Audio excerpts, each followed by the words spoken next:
Celebrar Pentecostés para nosotros como iglesia es muy importante. Podríamos decir que nosotros tenemos una doble cuna en la historia de la salvación, el costado de Jesús, de donde brota sangre y agua, según el Evangelio de San Juan. Ahí nace la iglesia del costado de Jesús atravesado, pero también hay un segundo momento en el que la iglesia se configura como comunidad de creyentes, y es Pentecostés. De Pentecostés nace la iglesia misionera, la iglesia evangelizadora, la iglesia que es enviada a transformar todas las realidades temporales, la iglesia que está llamada a difundir la espiritualidad de Jesús a todo el mundo. Quiero empezar por recordar, hoy la segunda lectura es hermosa, la comunidad de Corinto. Es una comunidad que podríamos decir carismática, tiene muchos carismas en su interior. Y esto es una riqueza, pero al mismo tiempo un riesgo. En la primera carta a los Corintios vemos que ya desde el principio Pablo habla de que hay divisiones en la comunidad. Unos dicen yo soy de Pablo, otros yo soy de Apolo, otros yo soy de Cefas, otros yo soy de Cristo. Y Pablo corrige durante 4 capítulos esta acción, porque solo hay un Señor, dice, un solo Dios, un solo Espíritu. Por tanto, no podemos nosotros estar divididos. La división nace de buscarnos a nosotros mismos y no de buscar a Jesús. Los partidismos en la iglesia nacen propia realización personal y no de buscar la realización del Evangelio de Jesús. Las divisiones nacen, podríamos decir nosotros, de alimentar nuestro orgullo y egoísmo y buscar posiciones, puestos, lugares, y no de un seguimiento fiel a Jesús y al Espíritu Santo. Y este es un gran peligro. Por eso en los capítulos 12, 13 y 14, San Pablo vuelve a corregir sobre los carismas del Espíritu Santo aquella comunidad de Corinto.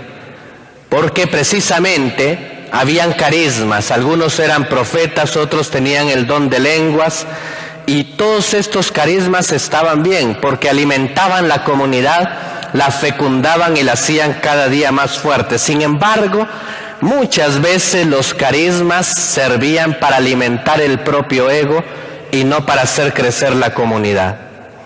Y por eso Pablo en el capítulo 13 pone al centro el carisma o el fruto del Espíritu Santo más importante. En el capítulo 12 habla de carismas, 9 carismas, y todos ellos son necesarios. Pero hay un carisma que es esencial en la iglesia y que no puede faltar a nadie, a ningún seguidor de Jesús, y es el carisma del amor.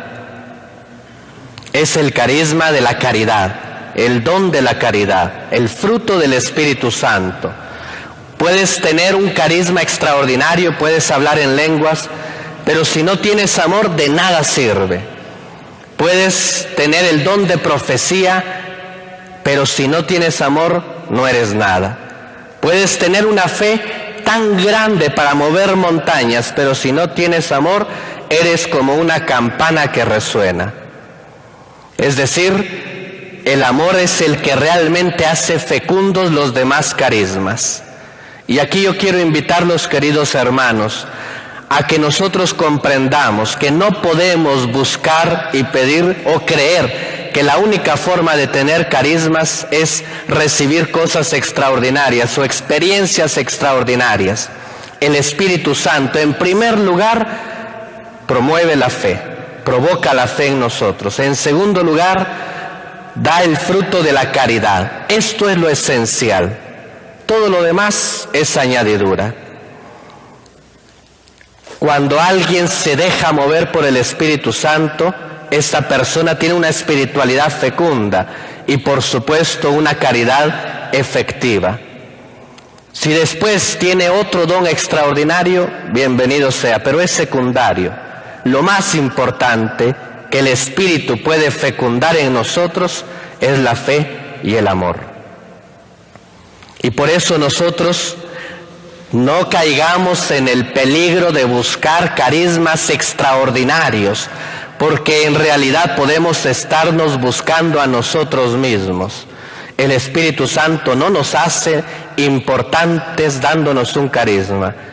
El Espíritu Santo nos quiere hacer santos. Y por eso yo creo que Karl Rahner tenía razón, y ese es un segundo punto. Karl Rahner es un gran teólogo, un teólogo muy espiritual, un hombre de rosario diario, que decía hace varios años que uno de los más grandes peligros en los que ha caído la Iglesia y el cristianismo en general es en la mediocridad espiritual. Es uno de los peligros más grandes, decía, porque va de alguna manera haciendo que perdamos la vida. Todos podemos caer en la mediocridad espiritual. Y quizás este peligro se ha ido arraigando conforme pasan los años en vez de mejorar. Hemos caído en la mediocridad espiritual todos, presbíteros, religiosos, religiosas, obispos, laicos en general, y no solo en la iglesia, sino también muchas veces en el cristianismo en general. Hemos ido poco a poco perdiendo la fuerza espiritual que nos debería caracterizar. El Papa Francisco lo llama mundanidad espiritual. Nos hemos ido mundanizando y perdiendo la esencia de una oración continua. Y por eso hoy, como familias y como cristianos, debemos realmente hacer un propósito firme, un propósito que realmente nos sacuda a nosotros por la acción del Espíritu Santo, y es el compromiso de la oración. Tenemos que recuperar la oración, la fuerza de la oración que hemos perdido. Recuerden que si nosotros nos decimos cristianos es porque intentamos ser imitadores de Jesús. Y si somos imitadores de Jesús, tenemos que hacer lo que Él hacía. ¿Y qué hacía Jesús?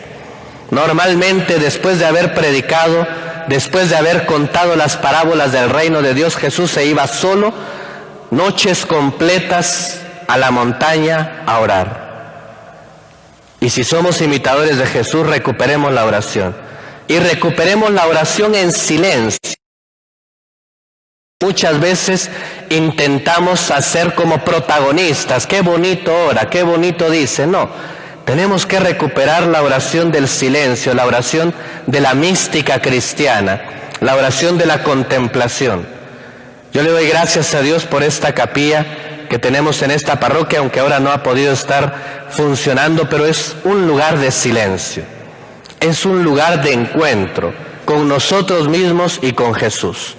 Es un lugar donde nosotros podemos realmente venir a encontrar la paz. Hoy Jesús nos dice, soplando sobre nosotros, reciban el Espíritu Santo. Y el saludo de Jesús es, la paz esté con ustedes, Shalom. El Espíritu Santo nos da paz. Y recuerden, si el Espíritu Santo es soplo, tener una vida espiritual significa respirar. Y mientras menos vida espiritual, mientras más mediocres nos hacemos en la vida espiritual, significa que vamos muriendo, que nuestro cristianismo va muriendo, que nuestra cercanía con Dios va muriendo, que la importancia de Dios en nuestra familia, como el centro de nuestra vida, como el fundamento de nuestra existencia, va muriendo. Nos vamos haciendo cadáveres, mundanos, poco cristianos.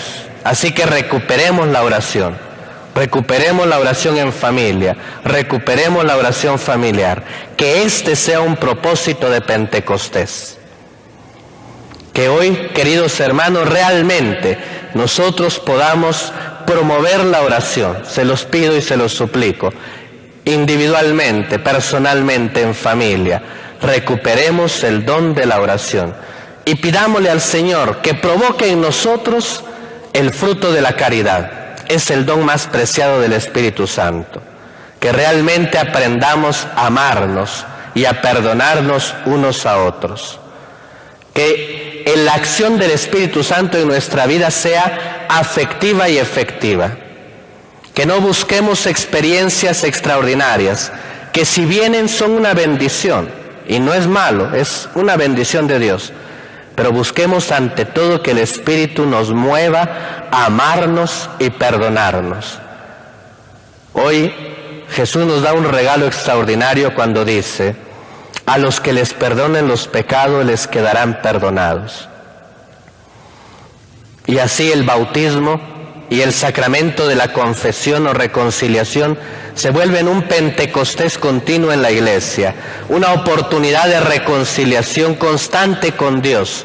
Pero también es necesario que el amor nos haga reconciliarnos unos con otros, que venzamos el rencor y el odio que se apodera de nuestras familias, que venzamos, queridos hermanos, aquello que nos vuelve tristes. ¿Cuántas veces en nuestras familias hay mucho chisme, mucha división, mucho rencor y odio?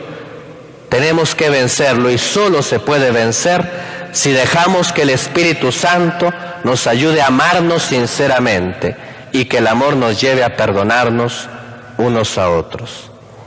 Y termino el día de hoy invitándolos a la alegría, una vez más.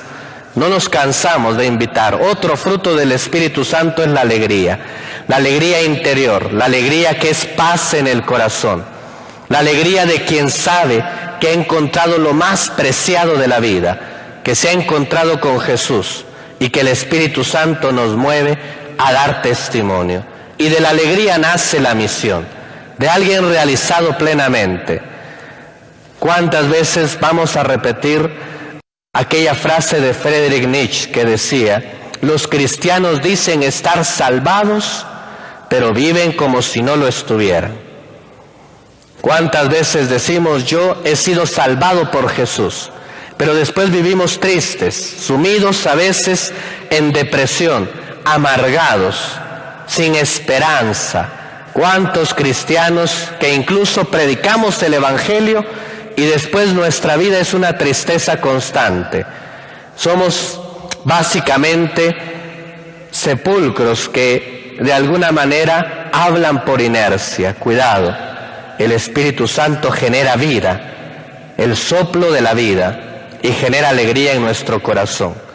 Pidámosle al Señor que nos inunde de alegría para que podamos dar testimonio realmente de que Él nos ha salvado, de que su muerte y su resurrección nos han dado vida nueva, y que el Espíritu Santo actúa en nosotros.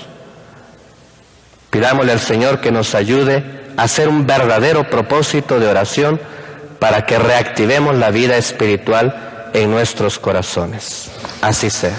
Amén.